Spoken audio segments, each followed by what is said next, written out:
So back when I was a child, I loved to play school, and I always wanted to be a teacher.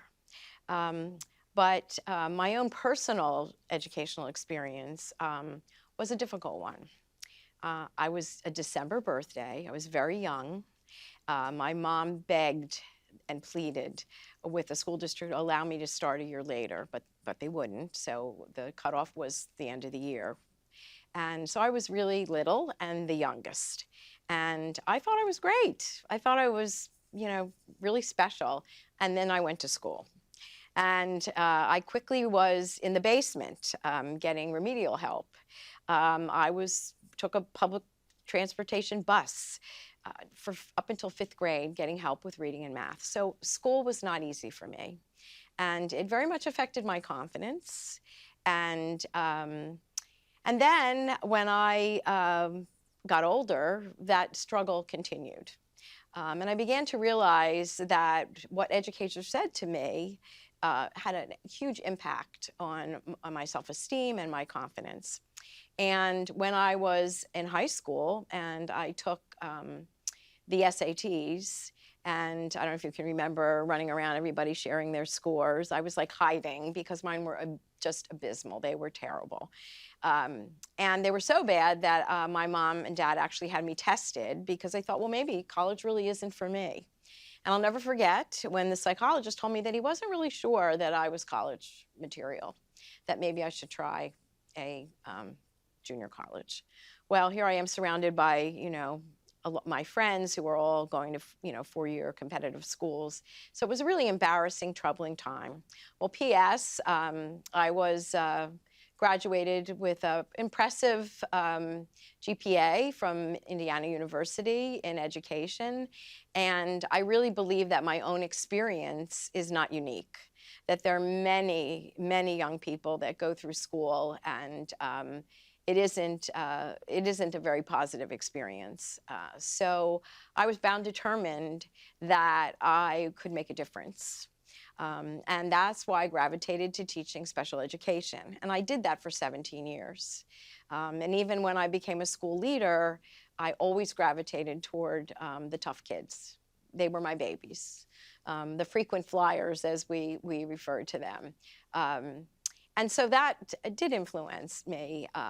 And as I look back on education, I loved my career. I think there are very few career opportunities where you can truly make a difference every day in the life of a child and their families. And I love to teach. I still love to teach. So if I had to do it over again, I'd do it all over again. So I loved education. I think it gave me an opportunity to be creative, to think outside the box, to develop relationships with kids and in a positive way. I'm Wendy Katz. I've been an educator in Sarasota County for over 40 years, first beginning as a teacher and then an administrator, and both at the school level and the district level, and currently an adjunct professor at University of Florida. One of the reasons why I believe people should go into education is to make a difference for children. There are, kids spend so much time in a school, separate from their families, and you really have the opportunity to help children learn and to grow emotionally, socially, as well as academically. I think that when you look back in your life, most of us realize that there's been a teacher or a few that have made a significant impact in our lives. So it's a rewarding career. It's an opportunity, if you like to collaborate and work with others, you have the opportunity to interact all the time and learn from the others. It's a career where you're growing professionally all the time. Education is often the reason that people come to a community. They seek out excellence. So that's one thing. And it's very important for economic growth in a community. I believe that education really sort of drives what happens in a community. It's about building capacity. So when students graduate, it's a place where they want to return and then again contribute. I think research has shown that education that is of high quality in a community, you find that the community is more open to change, to diversity, and really it's a reflection of the place that you live. You know, it's sort of the driver. I really feel that it's a driver. I think a good education system starts with strong leadership, and it builds on the relationships and the trust of all the constituents within the community and the school district itself. A strong education system has to be grounded in a strategic plan that has well thought out goals and objectives, holds itself accountable, uses data to make decisions. An education system has to be grounded also in standards. There are education curriculum standards. It just can't be a random set of what goes on in a school. There has to be some consistency. And I believe that it's also about celebrating successes and building from year to year, allowing professional growth for everyone in there in the district. In years past, school districts had much greater latitude in terms of how they, their policies, their curriculum, and some of that was good and some of it wasn't, because there wasn't consistency, and that's not necessarily good for all kids. We want to know that kids in Miami versus Sarasota versus Tallahassee, that we're holding them to the same set of standards. So in the effort to move in that direction, they've sort of overdone it. So we now have testing that's required. We have teachers are evaluated based on the testing that happens. In many cases, it's tied to their contracts, to their pay. There's a lot of time and effort that's being done at the school level and the district level, and trying to interpret these new policies and what it means and how they are implemented. It is extremely difficult right now for teachers, perhaps the most difficult in history, certainly in my lifetime. At a time when the job has become so difficult, there is the least amount of respect for the teaching profession by our communities, by the country. The job has become really almost unrealistic in terms of the expectations. There is a barrage of professional learning that's required, and the initiatives just keep coming, one after another. These teachers are expected to know their content. They're expected to know pedagogy. So in other words, content is what you teach. Pedagogy is how to teach. They're expected to understand and have behavior in their classroom, so that they have to know how to deal with behavior management in the classroom, which is not easy. These kids are coming into school, and many of them are not accustomed to being in a school. And so that's strategies. That's something you have to really learn. They have to develop relationships with parents. They have to develop relationships with kids. They have to, in many ways, deal with their social and emotional needs as well, especially in schools with poverty. They are dealing with all the crises now with the safety issues, which is just something, who would ever imagine that they would be dealing with that? COVID just exacerbated everything. And many of them are feeling discouraged and I have had at least 3 or 4 teachers that I feel are exemplary come to me and say, I can't do this anymore. I just can't do it anymore. So that's a terrible loss. We are losing more teachers, are leaving the profession that are wanting to go into the profession. I recently attended a mini conference with a Harvard educator who said, we are no longer competitive internationally because we no longer are attracting our best and brightest to the field. So you have principals who can't fill their positions. They don't want to hire warm bodies, but there just aren't people out there that are qualified. And so we really have to sort of rethink how we're going to deal with this whole issue of teaching. It's a national crisis. One principal said to me, it's triage every day, because we have every day they're, okay, who's out sick, who didn't show, how many, substitutes can we find? And so think about what that means for kids in a classroom. They don't have the stability in many cases. It's this constant turnover of teachers, and so it's affecting what happens in the classroom. So there are tremendous challenges, and I think principals are doing everything they can to create a culture of respect and to celebrate teachers, to acknowledge that their efforts matter and that it's very difficult work. Probably the most inspirational leader that I ever had the privilege to work with is a woman by the name of Wilma Hamilton. She was superintendent of our school district, and during her tenure, she had tremendous influence on making sure that every child, every day, whatever it takes, was her focus. I was a new principal entering an elementary school in the middle of the year after a principal had retired. So as I was getting to know the school, I noticed that a certain young man was spending a lot of time in the office, and teachers were complaining about him. And so I made an effort to meet him, and he was in the media center. The students were all off doing their thing, and he was in the corner, sitting on the floor. So I sat down next to him and started to talk to him, and he said, I'm always in trouble. My teacher doesn't like me, and I really want to do a better job. So we agreed that we would meet and try to work on that. A little bit about this young man. He was a 5th grader.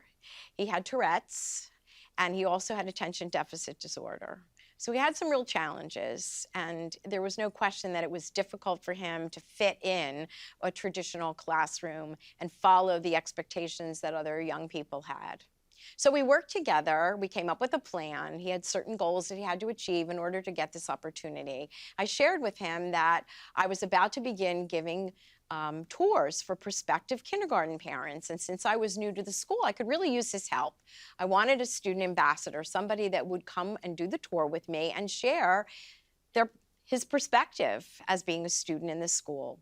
So he was very excited about that idea, and he was extremely articulate and very, very bright young man.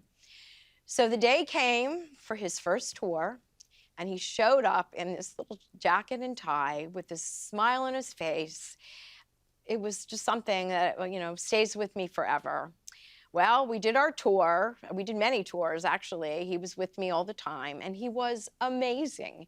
He was so articulate. The parents fell in love with him, and he really was quite a positive advocate for the school.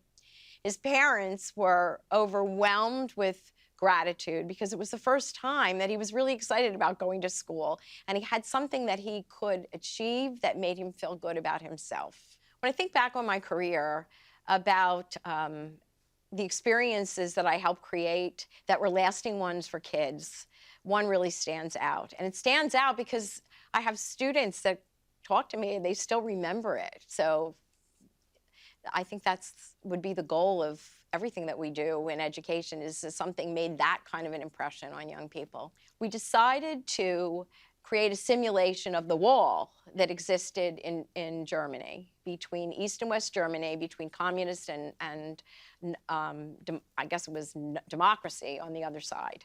So we took this campus, and we took half of the campus was communist, and we had the teachers take everything down in their classrooms and create an environment that would be very similar to what it would be like to go to school in a communist environment. And the other side was non-communist, very different, more like what they're used to. So we created this wall across the campus. We had border guards. We just made it as much of a simulation as we could, and we involved all the students. This was high school. And we had border guards. They had to have passes. We had them being intimidated. But this was such an incredible learning experience and really demonstrates something that I value in education, and that's experiential learning. I really believe that we have to get kids out of textbooks and doing assignments and have them experience something firsthand. I mean, these teachers, you know, weren't nice to the kids and were they were very dictatorial in their approach, but the kids didn't know what was happening. It was like they came to school that day and it was suddenly different. And then we had them reflect on that experience. And it's something that the kids still talk about. One of the most difficult stories that I recall as a principal was one in which I had a school that had tremendous diversity. We had affluent students and impoverished students. And I had a visit from a parent of a middle schooler who came and told me that her child didn't want to go to school because she was embarrassed of the clothing that she was wearing, that they could not afford the fancy shoes or the clothes. And she wanted to know why we did not become a uniform school. We didn't have uniforms. So I decided that we would investigate that as a possibility and see how the community felt about it. Well, it didn't go well at all. I was shocked at, we tried to do all the right things. We gave parents all the research. We showed them what other schools had done. But we had parents that came in and said, these kids need to know why they need to do well in school so they can have the things that we have. And I was just blown away. Anyway, it was a disaster. The faculty wanted the uniforms. The whole school became divided over uniforms. I had the media in my face every day. They threatened me. They told me that I was hiding the uniforms in the school. Anyway, I was just trying to honor a process because I really did feel like I wanted all kids to feel welcome and valued in the school, regardless of their economic status. Unfortunately, we did take a vote. We had 60% voted in favor of uniforms. There was 1,500 students at the time at this school, elementary through middle, but we did not go forward with it because we couldn't have a school where 40% were not in favor. I believe that we have an excellent school system in Sarasota County. Every day we have truly dedicated professionals that come to work and give their 150% to our kids and our families, every day. They are so well trained. They are using research-based practices. They're, accountable for what happens in those classrooms. And I still see evidence of the infusion of arts and innovative practices and just true dedication every day. I think we need to be wary that any school system might be influenced by outside forces that tend to get involved in ways that could have some negative consequences. In my career as an educator in Sarasota County, I experienced anti-Semitism. I had swastikas that were etched on my door several times. I also found a dead rat in a parking space one day. I've seen an influx of hate groups, which is troubling. Leaflets that are anti-Semitic that are being left in neighborhoods. Swastikas that have been etched in synagogues. I believe Sarasota is diverse, both racially and economically and culturally. Oftentimes when people come here, they see, the wealthy part of what's happening, but behind the scenes, there's probably close to 50% of population living in poverty. We have, our Black populations and increasing Hispanic populations here. There's Ukrainians that are moving here. I definitely think that it's a diverse, our arts community brings a great deal of diversity here. I think there's room for improvement in Sarasota in terms of inclusivity. I don't believe that programs and practices are available to all that live here. Affordable housing is a difficult area, very much so. Many of our teachers, for example, can't live in Sarasota because they can't afford the housing. So I'm not sure that this is a community that embraces inclusivity the way it might. I think that there are some areas where we excel, and that is in the arts and cultural areas really work hard to be inclusive. But in other sectors, our business sectors, I'm not sure that that's the case. One of the most transformational experiences that I recall as an educator in Sarasota County occurred around 2000. Funding that comes into our school district is very minimal, very minimal. And we wanted to make sure that we could provide more for our students. And this community came together in a way I've never seen anything quite like it, to pass a referendum, to provide millions of extra dollars to allow us to extend our day so that we would be able to offer more for our kids. It provided coaches, reading coaches and data coaches, and just many, many enhancements. And we all were aligned. As district people, school district people, we all had a common message. We were out promoting in the community. We just felt this synergy of everyone coming together around a common goal. And it was so exciting to be able to pass this additional tax in our community that generated these millions of dollars. And since that time, we've been able to pass it ever since, which truly means that this community values quality education. We are so fortunate in Sarasota to be surrounded by so many arts, cultural, science, and history organizations that are truly dedicated to wanting to enhance their learning experiences of the children in Sarasota County.